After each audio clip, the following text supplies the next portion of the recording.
We've been talking a ton about all the ways that the role of the teacher is going to change, and now we're interested in how we make that transition happen, how we get teachers to be successful in a blended learning environment.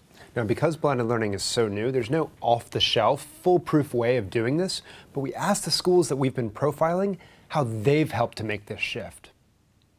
When we think about how do we do professional development for those who are in this rotational model that includes instructional learning, it's a lot about how do we make sure that you can manage a class where there's 3 or 4 different things going on?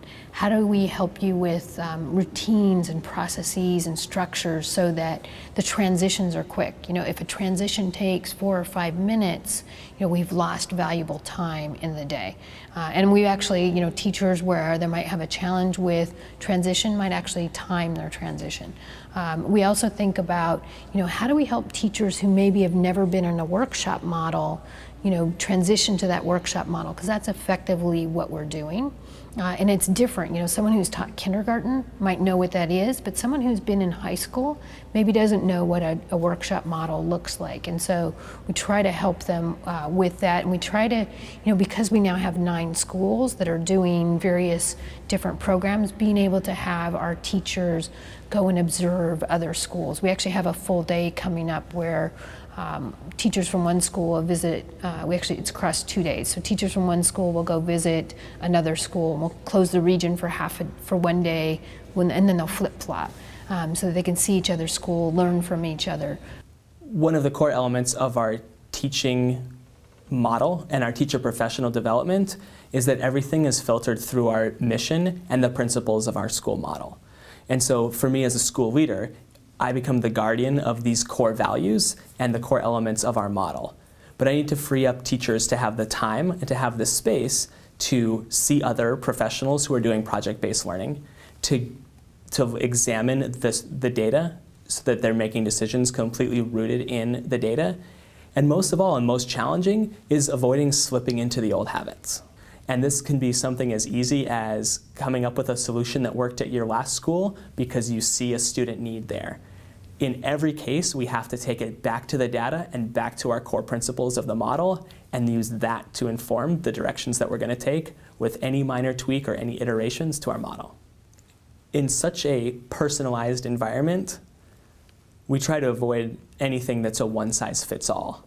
Yet, we still see this as recent as this week, where in some classes, there's some common task for all students that might not all be at their level.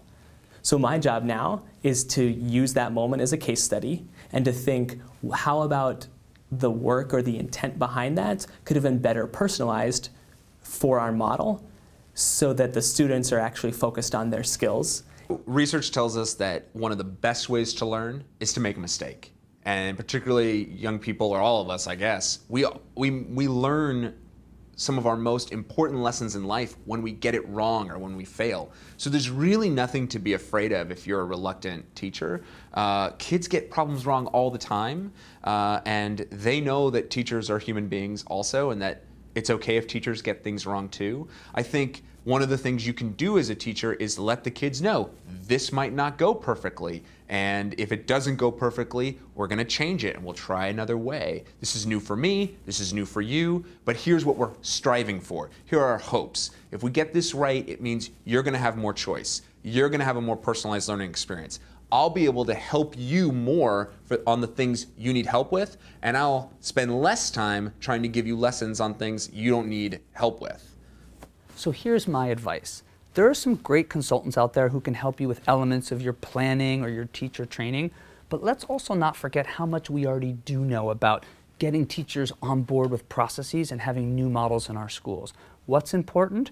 We need to have teachers deeply involved in the process so they can own it and bring their wisdom and expertise to the process. We need to think about change management because these ideas do not get dropped on top of schools, they get created by schools. And we need to create a culture where innovation is just in the water of the schools. We are open to taking risks and trying new things. And what works, we double down on. And what doesn't work, we commit to fixing. That's the spirit of innovation that will allow teachers to get on board, staff members to get on board, and then it hits the students with full force and they embrace this new model.